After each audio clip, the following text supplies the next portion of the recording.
You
good? Yeah, I'm good. Sorry. What's up, hooligans? I'm sorry, this is Jay Hooligan.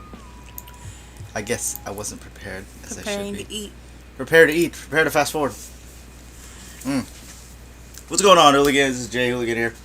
Hooligan V. And welcome to another edition of our live lunch. I actually have lunch today. Today's topic is... What is today's topic? Failing to plan is what? Is planning to fail. What? But before we get into that subject, be sure to give us a like and a subscribe to this channel. Keep us up and running. You can also become a Patreon and help support us at patreon.com/HideHooliganFilms, or go to thewanderingkiltsman.com/shop, buy one of our RPG IRL shirts or our Wandering Kiltsman shirts. So that's always gonna be the buy it. It's like, yeah. So today's topic is, like I said, what was it? Planning to wait. Failing to plan plan is planning to fail. fail. Yeah, I'm running on a few hours of sleep, so bear with me. But yes, failure. I know we did a video earlier on about how failure isn't what it seems, but there's a lot of stigma that's behind it, and many times it's going to feel like when you fail at something that it's going to be the worst thing in the world, because who likes to fail? Now, some of the greatest... Nobody. Don't tell them they're wrong, because then they'll be offended. Yeah. Some people. Well, that's the thing. It's like, when you fail at something, right, some people feel like it's like the end of the world, because you built up so much, I guess, anticipation to executing something well in the way that you saw it in your mind. However, not everything plays out the way that you think it's going to do. And it's going to go through. So learning to shift and adapt becomes extremely vital for, success, right? When it comes down to that, like, failures to me are like life lessons, right? Things that you learn to gain experience, so then the next time you go through, you're just getting a little bit better every time. And that's a much better perspective to have on that than just, like, devastation, like, oh no, I failed, boom, sulk. Right? And the way it can be, the way I see it, it's like, if you have enough time to sulk and have those negative feelings and thoughts come into your head, that means you also have time to start prepping to be better for the next time. How do you do it differently to succeed, or what's your next move, right? Yep. Yeah, so that's something we've talked about before. I know we've touched upon it here and there. I think we did a video on it, right, for After Action? I think we did one for After Action. So our After Action reports is something that we do constantly and consistently. Is after any major project, we do an After Action, and it's a practice that I picked up from the military when I was in the military, and that's after every training exercise we'd break down. All the heads of the departments would get together. Actually, it would be everybody would get together, and they would do an After Action. Hey, what did we do well? What can we improve on? And then what are we going to do for next time? So then we're going to have a much better outcome than what we had, right? So doing that as a unit versus like an individual we begin to build that camaraderie, build a team. Yeah, build a team. Also build out your goals and your targets for next time, right? And that's exactly how it is. It doesn't matter about it. In that case, it doesn't matter if you fail in a training environment. That's why you do training, okay? But especially when it comes to like indie filmmaking, there are people out there that are like super gung ho. Hey, I'm just gonna do it, and then all of a sudden they find out like, oh, this is way too much, and then they'll get discouraged and then just stop doing it. But then on the opposite spectrum, you get people who just go out and try it anyways and Yep. fail and keep going at it, you know? Yep, exactly. So those type of people end up being more successful if it's like, hey, I know exactly what I want to do, or hey, this is what I wanted to try to do. Did it work out that way? Yes, no. This is maybe where I want to refine what I do to have a much better idea where to go. Ergo, planning to do something better or more for next time. So there's that saying, failing to plan is planning to fail. And I love saying it because it is absolutely true, especially in the aspect of filmmaking. So when you're producing, doing a guerrilla style for filming, right? It is a legitimate style of film, but a lot of times doing that, you can run into a lot of problems, whether during production, whether in post, whether in distribution, you can hit snags at every point in pre-production, development, all these different snags that you can hit because you don't plan very well, right? But I mean, in pre-production, you can kind of mitigate that because that is essentially your planning phase. Yeah, you can. I mean, there are things that, you do plan for, like pre-production. If you're gonna go pitch and you don't have anything prepared. Yeah, exactly. But not just that, but making sure you have the right amount of funding for what you're trying to do. If you're going to be paying people, which you probably should do, because if that's not a goal for you, to pay the people that you're working with. Again, even not saying you have to if you don't have the means, but if you're not striving to get to a point as a producer to pay people that you're working with, then you're just doing it as a hobby and you're wasting people's time and pretending to be a professional, right? That should always be a goal. Business. Treat it like a business. Yes, treat it like a business. You'd want to get paid for your work. Why wouldn't anybody else, right? And at that point, if you're only doing films, and we've known filmmakers, indie filmmakers, who shoot features, pilots, and big projects, who only pay themselves and only ask for favors from everyone else. It is out there, and people do that. So make sure that you're trying to strive for something, and if you want to be taken seriously as a professional, pay people. Right, pay people, or at least get to a point to where you can pay people, whether you're trying to get. Because again, what you plan to do with your film afterwards also depends on why people should follow you or why they should work for you. If you're not paying them, then there's got to be some other incentive for them. Like, hey, Lucas did back end points for cast and crew for Star Wars. Probably. Yeah, I mean, that's because he didn't have much money to pay people either. Oh, for yeah, probably. But I mean, there's different ways to do it, but it's incentivizing people to actually join and help you build out your vision. Okay, they're putting in you're not just putting in your hard work and time and effort, but so are they. Okay, and again, the goal is to get paid. But if you're not trying to get there, if you're only trying to pay yourself and not anybody else, again, you're a glorified hobbyist. That's essentially what it is, because it takes a village to make a film, right? And I know that's pulled from a different saying, but it takes a ton of people to do it. If you ever watch the credits for anything, for a series, for a movie, for a short film, for pretty much anything, there's a ton of people that go and come together to make it happen. So again, the professionals are the ones that go and actually get paid for this stuff. And if you want to be considered a professional, get to a point or at least strive for a point to get paid. Well, I think the last thing I was trying to say was, a lot of times people will make their film and then have no idea what to do with it. Even trying to say like, hey, we're going to do a festival run for exposure or to sell, right? That's the big one. It's like, well, I'm going to go sell this film, but I have to go to the film festivals to get notoriety, for exposure, and then we can start paying points on the back end. I don't know. I kind of get it though. Like as film students, it's like what do we do now after the film is done? Yep. And most programs, actually probably almost every program that's out there, especially in university, they don't tell you anything about distribution. They tell you need it.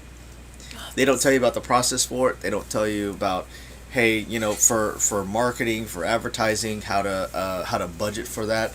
A lot of them won't, because there's no real classes on producing. Let's see, director, right? Cinematographer, actor, editor, It's all the technical jobs. Filmmaking aspects, except for the business aspects of. Well, I heard the art what is it? Art Academy did producing, right?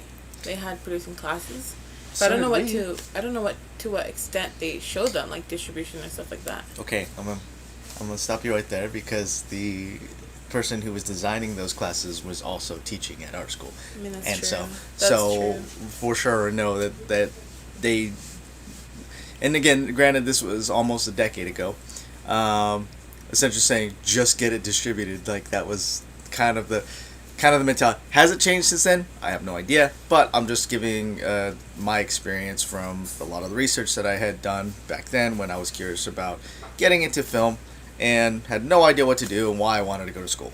So, that was the extent of get distribution. Okay. How? That's like a lot of people, a lot of writers, screenwriters going hey, you need an agent, and one of the biggest questions that always comes out is well, how do I get one, right? There's no, there's nothing in school that will tell you, but you just got to do it. What does that mean? It's like high school, right? Nobody taught you how to do your taxes. Yeah, exactly. So. They're kind of the same thing, yeah. But essentially, you want to be able to get to a point, again, this is a whole roundabout thing of wanting to pay for people. But in order to do that, you actually have to get the funding if you're not funding it yourself.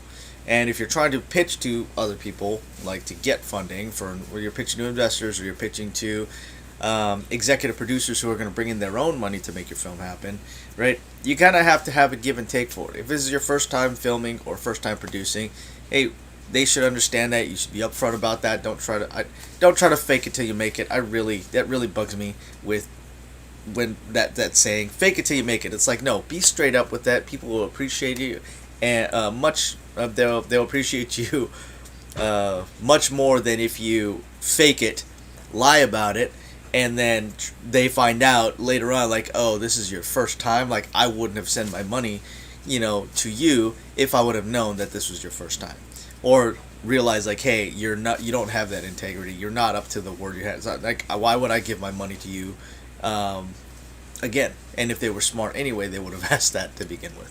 But I feel that kind of goes back to what I had mentioned, I think last week, about how coming prepared to pitch, right? It's knowing the questions that they're going to ask you, at least knowing as many questions as you could answer, right? Yep. What could they possibly ask you, so that you can mitigate those risks, so you can easily answer them on the spot. Yep, planning, right? So planning and anticipating what's going to happen for.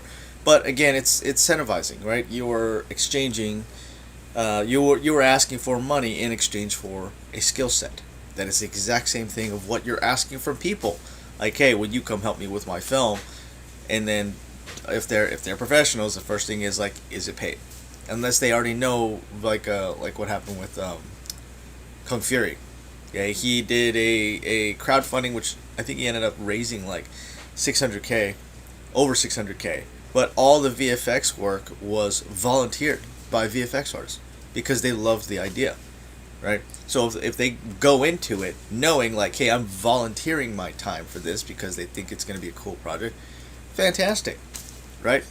But he was already crowdfunding. He was already pulling in money, a good amount of money for travel, for props, for I don't know if it was renovating for that green screen that they did. I know that they were working on that. That was their goal. That was their push to get something done, right? Mm-hmm. And people found out oh, they're serious for it. But again, being upfront about it helps out. So he did a lot of planning, right? He did a ton of planning for this. He took a year. I think that was the story. He took a year in his mom's basement, writing this out, planning it out, and then he ended up shooting for a a VFX scene. One of the scenes is the office scene, and he's like he only had one cop That's right. costume, so he had to Right. shoot every single actor separately because he only had one cop uniform for it, and put it and composited it all together, and that was part of it based off of that one little scene that they did, which I think might have been like a little teaser or just to show like, hey, this was the style for it, which is a proof of concept, which we talked about last week. Then that got other people excited about it because it's like, oh, he can actually do some of this stuff on his own. However, these VFX artists saw it and were like, oh, hey, but the idea, like, you put in, like, they understand, like, rotoscoping everybody out, and compositing them all together into a single scene to make it look seamless, is extremely difficult. But they recognize that he's there to put in the hard work, right? They recognized the concept for the film, they loved it, and they decided to join and volunteer their They time. were sold on the film too, the project. Yep. They were sold on the film. So, took a year planning that stuff, from development through pre-production, I believe, and then came out with Kung Fury. They tried to make it. He wanted to make it a feature. Ended up being a short film. Now he's getting funded for a Kung Fury 2, which will be a feature, all the way through. And that's the story. Like having a plan. He planned. He took all that time to plan, and yeah, made it happen. And that's from an independent side. Right, he's an independent filmmaker. It's not like, he was hired out by a studio. Now he's hired out by a studio because he did Kung Fury. Yep. But he planned all that stuff to make sure that he was successful with it.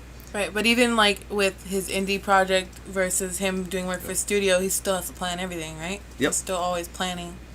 Yeah, so the planning phase, pre-production phase. All right, your pre-production phase is one of the most underutilized phases of production in the indie world from a lot of amateurs. Okay, case in point, like in a new group that we had filmed earlier this year for Fist of the Vagabond, which hopefully will be coming out very, very shortly.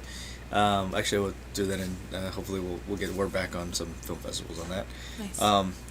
We went from script to shooting in like a week, which is very guerrilla style. It's very indie. It's very like film school. We've ever done it, or I've ever done it, anyways. Well, at least legitimately the way that we run things, where we did like full breakdown, did full shot list, did scheduling, did paperwork, all that stuff within like. And this was actually, we were prepping all that after Christmas, because sent it out like either the Christmas day or the day after Christmas, and by January 1st, which was our first production day, because they're like, well, we got to shoot it. I'm like, okay. So we shot it, but we prepped everything on top of the holidays, on top of the time with family and time off. We got everything done for it legitimately, and it was one of the greatest compliments that we had the very first day, because they're so used, that group was very used to guerrilla style, like, hey, we're just going to go shoot. Okay, great. And we came in with like, here's your release forms, here's your actor release form, here's your code release form, here's, we sent out call sheets, we prepped call sheets and everything, and it's like, check your email, it's there, because some people didn't know to check. They're like, oh, they just told us to be here at this time. I was like, look, check your email, and they're like, oh yeah, it's there. That was there. Oh yeah, it's there. And the best compliment was like, hey, no, this is a legitimate shoot, so make sure you guys are here. And they realized like, hey, we meant business. But try to turn that around even on a short film, to go from development and do all our pre-production stuff, again, everything like that within like less than a week.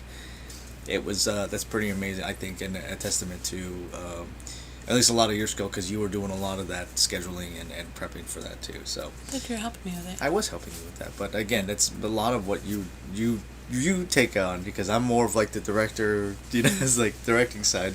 You do a lot of the producing side for it. So, but that kind of goes back to that. Like, that was a great compliment to say, hey, this is legitimate. Like, this is a real film set that we're doing, regardless, because we partnered up with that group, and it ended up being like a pretty fun shoot. So, do it enough time, your planning becomes easier, or it becomes, easier. Yeah, it gets easier. So, and that's another thing. Like, the more often you do it, because that's a huge thing. Like, we're talking about getting discouraged when you fail. The more often you do it, the easier it will become. there's this whole weird stigma that people believe, like, if I want to do something, I have to be 100%. I have to get 100% success rate, or else I'm done. And there's no reason to try anywhere else. And then we just had this conversation about resourcing just the other day, where we had asked somebody about, they're looking for, I forget what it was, the actors or props or something like that, and they were like, oh, well, I just don't see it possible. I'm like, what do you mean you don't see it possible? Like, if you're trying to produce and be a producer for something, that's kind of your job, is to see the possibilities. Resource. And it's not just see the possibilities, it's to resource. Well, that's seeing the possibilities, that's resourcing. No, not necessarily. Like, seeing a possibility is still just having a vision. And we talked about vision separately before, where producers still have to have a vision for it. But that's kind of like that's different than actually pulling in resources, which is the physical side of producing. Mm-hmm. Okay, so seeing a possibility doesn't mean you take the possibility.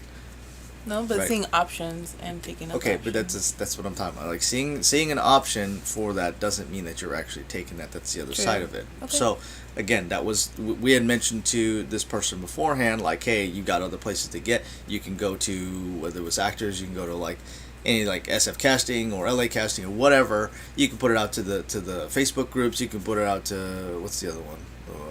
Somebody else was talking, was it Backstage? You could post all over the place for this to try to get actors or to see if they have props. None of that was done. And they were like, oh, well, I asked my friends and put the word out, but I don't see it possible. It's like, well, you literally just stepped out into your comfort zone and didn't bother to resource in all these other places. Again, it doesn't matter if you saw the options or not, because they were told, like, here's where you can get them. The steps weren't taken to actually do it, and because he did, because there was no success rate in asking the people he knew, all of a sudden it was like, no, I don't see it possible at all. So that's that shift in mentality. All right, being a producer, you're essentially trying to push forward to make your project happen. All right, make your project a thing that is going to work. All right, that's a producer's job. That's why there's no formal definition for a producer, but essentially it's a person or people who see a project through to the end. That there's no definition. I think the definition is that your producer makes everything keep going, rolling, sees the project from beginning to end. Yeah. You know? Yeah, and that's the closest thing to it. Like, they produce things, right? They produce resources. It's like creating a product. Yeah. And it's taking it to market. Yep. And finding the people that will build your product properly, right? Build it out. Make sure that it's the best quality that it can be. And there you go. But a lot of that has to do with planning. If you're going to do a guerrilla style, like, the only way that why we had such a successful shoot on that, within a week, to go from script to shooting, was because we've done this for, like, we're coming up on like almost 10 years, over 10 years for filmmaking. Yeah, so I mean, we've been doing this for a long time, and we've been doing it consistently. When we first started out, yeah, it took much longer time to get to that, to get to that point. But that's what we're talking about. Like, the more often you do something, that's what you're saying, right? The more often you do something, the easier it gets. Mm-hmm. Okay, but it actually takes you, that it actually requires you to go forward and do it. Mm-hmm. Actually do it, not just talk about it, not just think about it. But you actually have to go and do it. That goes for anything, though, right? Yep, and it goes for anything. It's like that was my saying before. It's like, people say knowledge is power. It's like, that's incorrect. Knowledge is the fuel to make actions powerful, right? It's what you do with the knowledge is what changes it to make it something great. I think you mentioned that last time too. I might have mentioned that last time. I love that saying because that's one of mine. Because, like, again, it's a misconception. Oh, I have knowledge. I'm just powerful. I don't have to do anything with it. That was my problem with what movie I was talking about? Jupiter Ascending. Oh, with Channing Tatum as a Mog. He's a space dog. He's a space dog. He's a Mog. He's a Mog. He's Mog. He's like Barf from Spaceballs. But yeah, he's that. It was like, I guess, spoilers It's like It's been out since the 80s. No, Jupiter Ascending. No, No, that was Spaceballs. I'm talking about. Yeah, I want to talk bad about Spaceballs. Come on. I'm talking about Jupiter Ascending, which is Channing Tatum as a Mog. Still been out for a while. Yeah, it's been out for a while, but that movie, terrible for story. Like, there was no semblance of story whatsoever, and so spoilers on this thing. The end, it seemed like Mila Kunis's character. It seemed like it was written by like a teen or tween girl trying to be like, oh, I'm the princess of everything, I own the earth, and but I'm gonna go back and now I'll do my chores. Like, oh, okay, but yeah, the VFX and the trailer. If you're gonna go ever watch that movie, watch it for the VFX. And I'm trying to remember if the action was okay, but like, there's no character arc. There's no real semblance of story. They did not plan the story. They did not plan that story well whatsoever. That was the Wachowskis that did that. Who did The Matrix. Two very different, executions on that, but. But it was terrible. So they made The Matrix? Yeah. Okay, so that just shows that you can have failures despite having like wins. You can have both. Yeah, well, Matrix came first, so they had to win. But yeah. But I'm just saying, like, it can go back and forth a lot of the time, but keep pushing planning to win. Okay, well, planning to win, yeah, you're always planning to win, and this is something we talk about with filmmakers as well. It's like, hey, how many films do these people make out? Is every single film that somebody makes like gonna be absolute gold? Like, no, that's not how that works. M. Night Shyamalan. Every time I say his name, that's all I say. Who was someone? I forget where it was, like Shyamalan Ding Dong. I think that's where I get that from, but I only go Shyamalan. Yeah, I forget where that was from, but anyways. I forget what movie was it. I think that might have been a series that did that. Oh, okay. I swear it was a series. It's somewhere that said that. Anyways, but that whole idea of the movies that you enjoy, right? That it must be every movie that they make. No, like they. Right. Who was that? Was it Robert Rodriguez? I don't know if that was Robert Rodriguez or a different filmmaker. Before they had their breakout film, they took an entire year shooting short films that they didn't publish anywhere. It was purely. That was Del Toro. Was it Del Toro? I think it was Del Toro. Yeah, it was one. It was Guillermo Del Toro, and it took an entire year just to shoot short films to understand filmmaking. Didn't publish that anywhere. Didn't put out there, hey guys, look what I'm doing. Like, no, it was literally to train. So then when it came time to shoot a feature, or he had a much better idea. A much better idea of like, hey, I've done this before. Hey, I know this. This is what we talk about whenever we hand out our experiences to everybody. It's like they're more teaching moments. That's just, it's in my nature to be like a teacher anyway. I've always been like that. Just because it's like I correct myself and hold myself to that standard all the time. Hey, if that's incorrect, shift and change. Add it into there and learn how to adapt with that. And that's just always kind of been my nature for that anyway.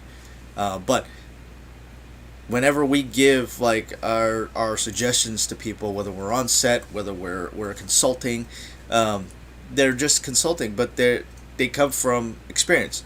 If you do this is gonna happen. I remember like being in school and then you would just take like hours or like time just to figure something out and see how it would work. Oh yeah, way back when testing. We'd even shoot, yeah. Yep, I would test shoot like hell, like all the time, like that. I went to film school under the impression that I knew zero about film, and I didn't know anything much about film other than I enjoyed it and wanted to do it, right?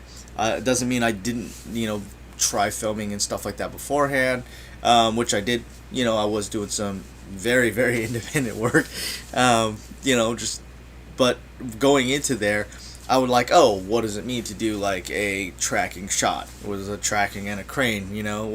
What in what ways can I make this shot interesting? And I tested everything. Now, what happens if I actually did switch that 180? Oh, I can see that here. What happens if they don't cross the 180 and I cut too early? And I learned that after film school, just from seeing it, right? Just from seeing it over and over and over again. But that was one of the definitions that I like for what constitute, or what's the difference between an amateur and a professional. It's a professional will successfully predict the outcome of an action. Again, if you do this, this is your outcome. That is experience talking. It's not ego. It's literally like saying, and it's literally saying like, hey, I know how this is going to turn out, and it's going to be much more of a headache. Case in point, there was a shoot that we did where the DP had a stick somewhere and was like, nope, we're doing this. It's going to be a VFX shot. It's going to be great. And it was like, that's not how you shoot VFX. He was literally doing, I think it was like a reflection, like crossing a mirror or something. And yeah, it was like, oh, this is gonna be gold. And I'm like, oh, one, you didn't track it well. Two, you're on a shoulder rig. Like, like that is going to. I already know for a fact that that's going to be hell to try to do, because I've had to do that in After Effects to try to mask out somebody when you don't have a green screen set up anywhere. It's literally, you're still getting all the reflections, including you. Nor did you get the proper frame for the reversal of your actor or actress on there to properly composite them to make it look like it's real. This is why they usually plan to hire somebody who understands that stuff to help shoot it. Yep. So shooting for VFX, right? And now we're not a VFX company, but I know enough about compositing to know, like, hey, you do have to plan for, what would that look for? You do actually have to plan for VFX shoots. That's why we did an anime test footage. I think I that was on the Hide Hooligans page, is where I put that out on. So not on, think so so. not on Hide this Hooligans. page. It was on the Hide Hooligans page where we did an anime test shoot. We got footage from another filmmaker, stunt actor who wanted it, who has an idea. He wanted to test out a few things, and he sent it to me. And I was like, yeah, sure, I'll test around with it, trying to get that anime look, and it'd be pretty cool, and I did all of that. Actually, zero of that was done in After Effects. All of that was done in Premiere. So. The compositing of it was the kunai and the stars being thrown, and then the it's not really teleportation, but it's like the speed teleport from anime that they do. That was all done in Premiere, straight in Premiere, and we told him already, like, hey, these are the shots that I need. For the most part. Well, actually, he didn't get all the shots that we wanted, because again, he didn't understand what a plate was. But then that's where we're after actually saying, hey, this is great. This is what I need for next time, after action, right? So next time, try to get that where you get just an empty frame, so then I can just composite that all together without having to worry about creating that plate. I ended up doing a multi-plate based off of like freeze framing from multiples from the same shot, which is a wide, and then just cut out bits and pieces, which we did for your senior project Oh yeah, what's her name? That's right. Walking out behind different trees, and it was like you see multiple of her walking out in different areas of the film. Same sort of idea, but it works out in creating a digital plate for that, and it worked out for this one as well. Anyways, I forget where I was going with this. Planning. Oh, planning for VFX. Yeah. It is massively helpful with this, and what we'll get to. But that's roundabout going what we were talking about before. This is what we're talking about with experience, right? We know how this is going to turn out because we've been through it, because we do it. And that was one of the things for one of the management courses down south in LA, where there were people like, oh, you guys are film school, you're all theory. It's like, no, fool. Like, we've acid tested this stuff like over and over and over. Like you said, we took hours. Well, it's funny because we were the top students in the class. Yeah. And our mentor relied on us a lot to get things done. Yeah, it was funny because he'd ask us some questions about filming, because he was more the back end and we were the front end. And then having classmates come to us with questions. Yep. So. Absolutely. So that was just tell me experience. Again about my film school. Yeah. Tell me again about my film school. It wasn't an art degree. We have Bachelor's of Science degrees, specifically in filmmaking. About how you use it. Absolutely. And there are people that do have that same degree, that just haven't haven't used it properly. They don't utilize it. Or yeah, I'm not gonna say it. I'll say that for later. Who thinks cinematography is just throwing up lights any which way and then calling it cinematography? It's not how it works. But never mind. I'm gonna drop that one. Yeah, you could. Yeah, I was just like when the director of photography said, "I don't do lights." Oh, that was a different one. They did come around. They did come around from that too. That was another one too. It just brought it up, and then I was like, "Oh yeah, same thing." But again, like that's more like we try not to make it like a thing about ego, right? It's literally like if you don't understand. Yeah, if you don't understand, that's fine. And again, we've worked with people who have been through the same program as us, who we've talked to and spent time with. Yeah, we're on the same page. Yeah, we're like this is this thing. Yeah, we even complain about all the same stuff when we're on other people's sets. Yeah, this is not how it should be. And then when they get in a position of power, all those same things start coming out. Like, dude, didn't we just talk about like how this was a horrible way to proceed? Right. So again, everybody can change. When your ego starts getting involved, a lot of things suffer, like your project. Okay, it's. But then, and that was the thing, and then when it comes down to like lenses or camera work or editing and everything like that, unless you're taking it as a whole, right?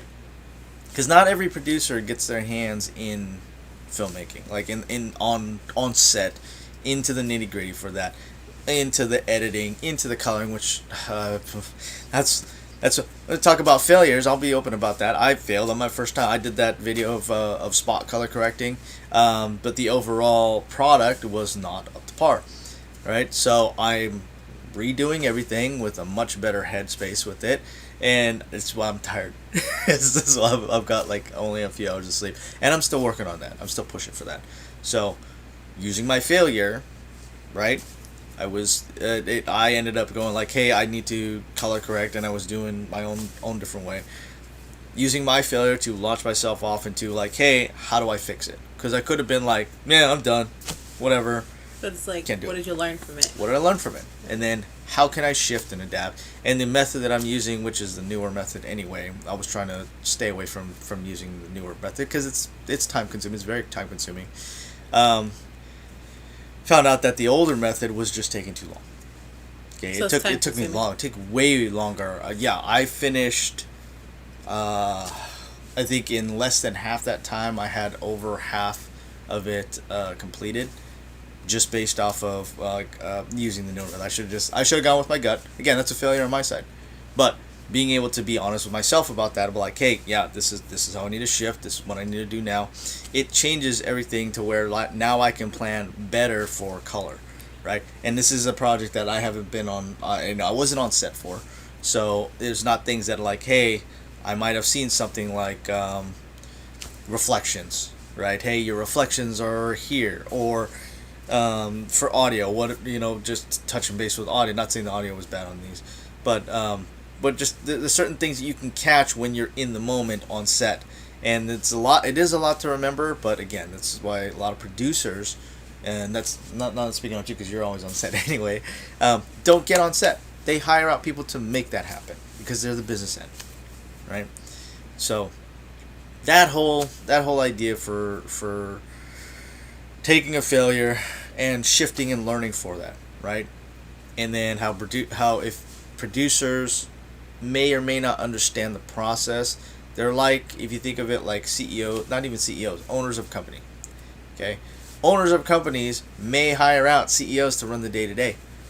Right? Which we will hire out everybody to make that happen. Okay? A producer may be considered like a CEO because they're literally hiring people out to make things happen. They're deciding where the money goes. They're deciding who gets to spend it and where. They're signing off on everything. They don't need to know how to edit. They don't need to know how to color. They just know that they need it. Yeah, that's right.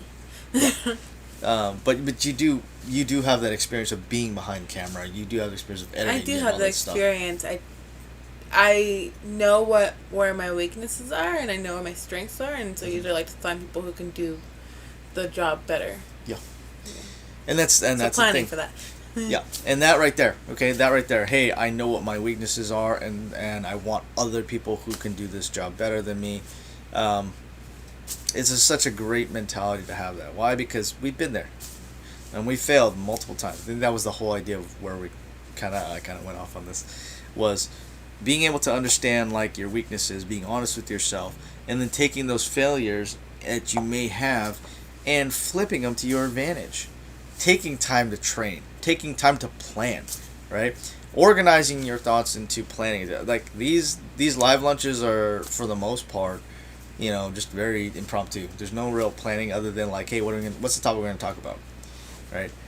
And then we just relay information, right? Relay information from experiences that we have, okay, and how we move forward with all that stuff. So, but yeah, it's more open talks though. But you can still do those because they do that in It's kind of, well, it's not, I don't know if it's really the same. Improv? Yeah. I mean, it's essentially improv. Like, none of this stuff is scripted. Let's put it that way. None of it's scripted. We just have a topic. We know what we're going to talk about. That's it. All right. Our live lunches, our live reviews, not our hooligan reviews, but even our hooligan reviews. We try to do those right after we see it. We don't sit there and go, hey, we should talk about this. Hey, we should say it this way. Nope. Here's our thoughts. Then we try to film it. There's ones where we filmed right after we saw a movie, so you get a genuine reaction. Nothing that was like, "Hey, can we say this about it? Oh, can we not?" That's what we try to be as honest as possible. It's I don't know. To me, it's much more productive, and it's much more straightforward with knowing who you're dealing with, instead of doing that whole fake it till you make it thing and being unsure of who you're dealing with. That's why it's who were we talking to where somebody rented out a house or an apartment in San Francisco, and they ended up like punching a giant hole in the wall and then didn't patch it up, and now that area or that apartment complex or whatever won't ever let anybody film there. I don't remember this conversation. This is an older conversation that we had, but yeah. But that brings up like the whole like car crash stunt that somebody had on the road too. And left the car out on the car counter. trash. Yeah, let's let the trash. Yep. And then now that entire county won't let people do shooting there because of what I call it triple P, piss poor planning, right? There was no plan for cleanup. They literally left it there. County got pissed, and now nobody can film there. Other people ruining it for other filmmakers. So being able to get to that point, and that's part of that planning. Part of the planning when we do locations that aren't our own locations that we own or are like friends and family who are part of that production. Like when we go in to film, we go in with the idea, with the planned idea that we want to leave that location better than when we got there. That means it's cleaner. That means everything that you if there's things that you have ruined, you're either paying for, or you've cleaned up so well that you had no evidence that you were there whatsoever, right? But that actually requires. That's why we're usually first on set and the last to leave. Okay, why? Because we're usually doing our walkthroughs. We do what's called dummy check at the end. Did anybody leave anything there? Was there any gear left behind? Literally just looking through everything to make sure everything was gotten. Now that you bring that up, it's great when it comes to film. I need to start doing that when I pack. Oh, for your trips? Yeah. Yeah. I need to do dummy checks. Do dummy checks. Yes. You apply that to your life the rest of your life. It's great with film. I'm great at doing it with film, my business. And then when it comes to me packing, I'm like, oh, I forgot this. I forgot this. Facts. Like real. Two different people. Yeah. So, again, just going back to that, like, planning, all right? Pre-production. One of the most underutilized phases of film that indie filmmakers do not take. Or they have these preconceived notions about it that it's like, oh, it just means, I'm developing story. It's like, no, you're also scheduling, you're auditioning, you're building funds, like you're crowdfunding or pitching to resourcing for money, or if you don't have an executive producer. Like there's so many aspects to it, and that's another thing too is there's a lot of amateur indies out there that think that they have to do everything. Right? It's like, no, you don't have to do everything. Just follow the, like, as much as I don't like Hollywood, they still have a workhorse, right? They have a machine that they work through. Then they hire out other people to mitigate that stress of having to do all those jobs in one. Nope, you stay in your lane. This is your job. This is your job. This is your job. This is your job. Go do them, right? And what do they call? It's like herding cats. It's like a producer does, herding cats, right? All these different people want to do different things. However, it is your job as a producer to make sure that everybody's on the same page and moving forward in that direction. Right? Cats don't want to throw hands. Yeah. Yes. But again, planning for that, like, hey, this is our shoot day, right? These are our scenes that are going, like, it could be your, I can't think of What? for your office producers, your office workers. What, production coordinator? Yeah, your production taking. I'm like, I can't think of the thing title. Like your production coordinator. Like send it off to your production coordinator.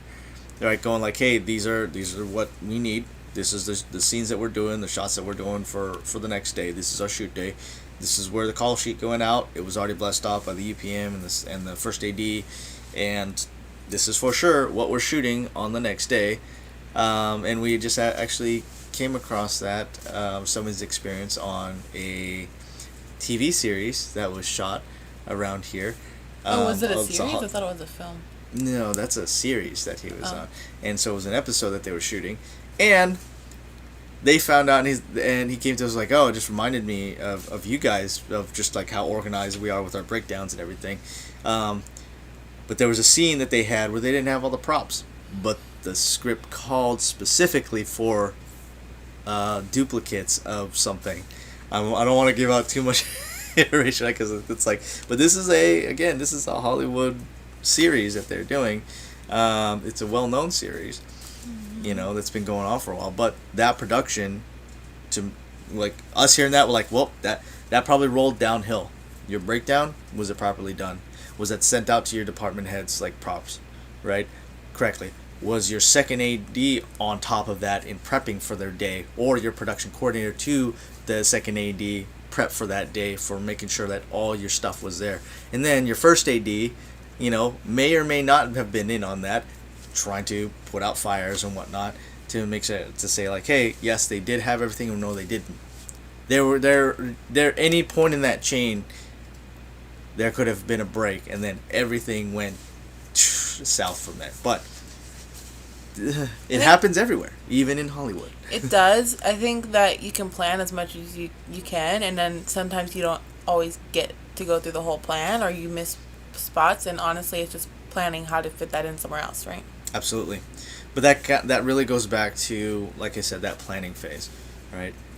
Everyone believes like Hollywood is like elite. It's so, everything is on there. There's a ton of content and movies and cinema that comes out from Hollywood that is very high quality. However, people are still humans, right? There's tons of failures because here's the thing, you don't get to hear a lot of that stuff if you're not in the industry or see a lot of that stuff. You just see the end product, right? That's why this whole idea of, being infallible, I have to do it 100% and get 100% of results, otherwise I'm just not going to do it anymore. I've failed and sulk and depression and anxiety, all this crap. It's so misguided, right? There's no real basis it's not based in reality. It's really not. Like, it's just based off of the illusion that, like, oh, stuff like The Matrix, that means everything ran perfectly. It's like, no. That's why I don't like that idea that if you want to succeed in film, you have to go to Hollywood. It's like, no, you just have to be good at what you do, whether you're resourcing out to other people to hire professionals for. Guess what? Well, they film all over the country, right? People in Hollywood go and outsource to different states because there's better tax incentives for them. Cheaper. And it's cheaper over there to film, so it keeps your budget down so you can actually pay other people for that stuff. Crazy. Super crazy. It's like you're doing business. Right? Anyways, but that whole idea of being able to plan for a lot of these things, and I get it, there's this whole section of knowledge. The biggest section of knowledge is what I don't know, right? So, like that, like I forget what the 4 quadrants are. It's like I know things. I'm not even gonna get into it. Hey, this is gonna take you too long to remember right now. But yeah, the biggest quadrant of knowledge out there is I don't know what I don't know. That means there are subjects out there that I had no idea about. So how can I know about them at all, or even know to ask about them, to say that I don't know about it? So, being able to to go out there to study, to research, to train, all these things takes, that's, to me, that's part of your planning stage. Whether you're planning to be on set, right? This is I forget. Oh, I think we're on Clubhouse is what it was, and I had mentioned this to somebody on there. It was somebody who was just getting into film, and I mentioned, it was like, oh, some people were asking all these questions. Well, are you trying to write it? Are you trying to produce it? Are you trying to be an animator for it? Because they were doing they had this script. I think it was a log line, and but they had a script and they were turning it into an animation. And they were like, well, what are you doing with it? Oh, well, I want to do this. Oh, well, I want to do that. I want to do that. And it was like having a direction for what they want. So knowing what you want to do in film is important. Because, yeah, you get people that do the all-in-one. Guess what? People don't like having an all-in-one person doing film. It's like, you ever see those old instruments where it's like they're playing a drum and a trumpet and whatever, and it's like an all-in-one band? Yeah. There's very, very few people that can do that and do it well. If you see all that stuff, like, I'm not carrying all that stuff. Yeah. Right?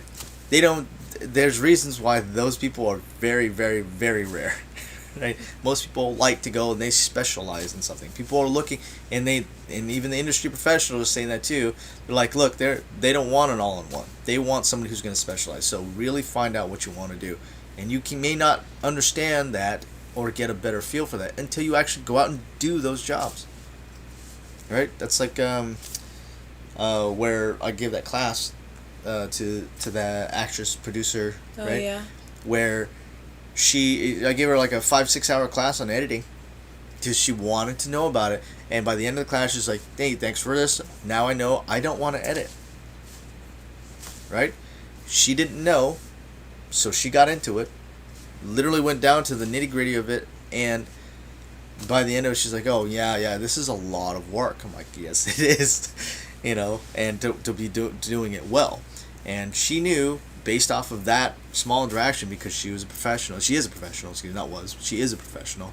And she has that right mindset of like, hey, I may not be the best at this, and I know that there are other people that are better at that, so I will hire out from those people. Being honest with yourself. But knowing that, being able to know enough to be dangerous, now she goes like, hey, let me see your reels, let me see the type of work you do, this is what I'm looking for. Now she can plan a heck of a lot better than not knowing anything about editing, right? Now she can shoot, and that was part of that test footage too. Now that stunt guy who's trying to move into producing stuff knows, like, oh, if I want to do VFX stuff, I have a better idea based off of what I created for him. Right? Basically, because he wanted that specifically for that. So something I created for him. He has a much better idea of what he wants to do now. Just in terms of vision. Right? Oh, we can do this. Oh, okay, well, maybe he's getting all these different ideas. But he cannot plan for those things if he doesn't know. So go out there and do things. Just go do them. Right? If you want to be in film, just go out and try different things. Talk to people. Test them out. That's the main one. Test it out. That's part of your planning, or that'll help you with planning, right? So being able to do that. Again, I didn't know a lot about this stuff with filmmaking, and so I went to film school with like that. I don't want ego involved, because my ego is what stops me. Okay, me saying like, oh, I know better than all these other people. Well, no. That the moment you think you know everything, you're wrong, and that's where you've stopped growing and you stop trying to look out and trying to improve. Is you think that you're, what's did I say? The bee's knees. That's an older saying. It's like, you think you're it. You think like you're the elite and the top and whatever. And even if you do get to that, guess what? You still have to keep pushing to maintain that spot if you end up being like number one, right? How many different times has best director, best producer, best picture, best whatever have been passed on by so many people. Have How been many awarded times to other has people. You know, it's Leo? done. Yeah, yeah, it's all with the whole yeah. How many times has he tried to Have go been for that passed Oscar? up. Yeah, The Oscar. but that's the He idea. kept doing it and doing it, and trying to find the role, and he put so much work into a lot of those roles. I was just like, Yes. Sorry, go ahead. No, Sorry, you're fine. You're fine. And then, but that whole idea again, it's constant pushing, pushing your limits. But you can't push a limit if you don't even know what your limit is. You can't push in a direction if you don't know where you're going. That was another saying that I said. It's like passion without direction is like setting an entire field on fire just to stay warm for a single night, for one night. It doesn't make any sense. You're running around with your hair on fire. Look later. They're passionate. They're a hard worker. It doesn't mean that you actually have a direction.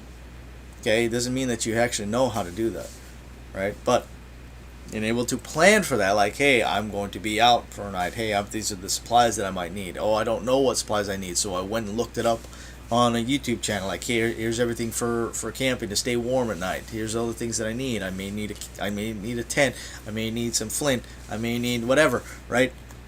I think I like it the way I heard it really well from the producer to producer book was that she would visualize the first day of production from the moment she wakes up to the moment she went to bed, and go through every single step, and then she'd be like, oh, okay, well, what would go wrong here? What if this went wrong? What if this went wrong? Okay, what are my options, And she would do that for every single day. She would just plan in her head before going to sleep. Yeah, absolutely. And again, if this whole, idea that you have to be infallible, with it, I think just gets in the way. I think that's more ego talking than anything, right? And of course, in the Instagram world that we live in, right, everything is I have to look a certain way. I have to look cheery and happy, or I have to have those moments of vulnerability where I'm just crying because of something that made me really sad. It's like it's to me it's very fabricated. It's like you're putting yourself on a stage. It's almost like reality TV. You reminded me like those old photographers. I don't know if they do it anymore. You're a lion. You're a tiger. You're a tiger. You're a teddy bear. You're a teddy bear. Teddy bear. Teddy bear. Oh, that's like a Zoolander. It's like, you're a monkey. Who's a monkey? Look, yeah. It's literally like that. That there are reasons why they made that, and it was funny because of that. And unfortunately, that's the type of world we live in, where social media has taken over to the point of moving us away from what I call spiritual development. If you haven't seen those videos from before, that's also on this channel much earlier. Spiritual development is not necessarily anything to do with religion. It has to do with you building yourself up, taking the time for you to mature as a human being, which includes, your emotional side, your physical side, your social side, right? Your professional side. There's these different sides of yourself that you need to address. Otherwise, there are parts of your life that are not being, you don't necessarily get fulfillment out of life in that way. But society as a whole has moved away from spiritual development and essentially critical thinking in that manner, because we've focused way too much on superficial, right? This is the facade that we want to see. We become profiles, not people. Look at how much fun my profile is, or look at how controversial my profile is, or how I am on the internet. And people have become less real. Huh? Look how many likes and comments I've got. Yep. For stuff like that. Yeah, how many likes and comments I have, and it's directly related to a lot of stuff we talked about before. People who want to feel like, I don't know, some of them are like that need for attention, Yeah, absolutely. And it just kind of goes back to that. So, taking the time to know yourself, taking the time to know, like, hey, where I want to go with this, plan for that. You have anything but time. Well, I don't have any time. Yes, you do. But it goes back to that whole idea again. How you utilize your time is extremely important. Make time. Plan to make time. Yeah. What was the Merovingian saying? How can we ever have time if we never take time? Right. That was a great little line that was thrown into there, because it's true. There are 24 hours in a day. Every single person has the exact same amount of time to do things. It's what you do with it. And what you do with it. Now, you could sit there and waste hours or even days, weeks, in your negativity, in your negative thoughts, or you can actually drive and focus on them, like that producer to producer book. She spends all that time. She could think like, oh my gosh, this would be horrible. Oh my gosh, I'm gonna fail so bad, and take so much time with it. Nope, she spends every. Being proactive. Yeah, what's that? She was being proactive. She's being very proactive with planning. Like, hey, here's my day. Boom, boom, boom, boom, boom. Here's my day. Boom, boom, boom, boom, boom. Right? And did it go every way that way? Doubt it. But at least she took that time to plan it, even in her own head of like visualizing. Here's how I get to that. Anyways, so yes, failing to plan is planning to fail. Planning to fail, right? And failure is not a bad thing. It should be learned used as a teaching moment or a learning tool. Use your after actions. Get to a point where you can improve and continue to improve and grow. And the moment you think you know it all, you're wrong. So step out of that ego. Because everybody's got one. Doesn't matter who you are. Every single person has one. Learn to consciously step out of that and look at look at yourself, you dumb. That was from How I Met Your Mother. So you can actually get to a point of knowing what you need to do and what you can shift to get better at. And of course, last lesson that we had for today is the more often you do something, the easier it will become. All right, that's our live lunch. Thanks for joining us. Yeah, thanks for joining us. Again, you can support us at patreon.com/HideHooliganFilm. Become a hooligan yourself, right? Or go to thewanderingkillsman.com/shop. Buy one of our RPG IRL shirts or our Wandering Killsman shirts. All that stuff goes to not just us, but helps with our flagship, the Wandering Killsman, who's out there, who is literally still dog. Yeah, and his and the Killsman dog. Yes, Anubis, who's also out on trail. So. Thanks again for joining us, guys. We really appreciate you joining us, and hopefully you guys got something out of this. Have a great one. Bye.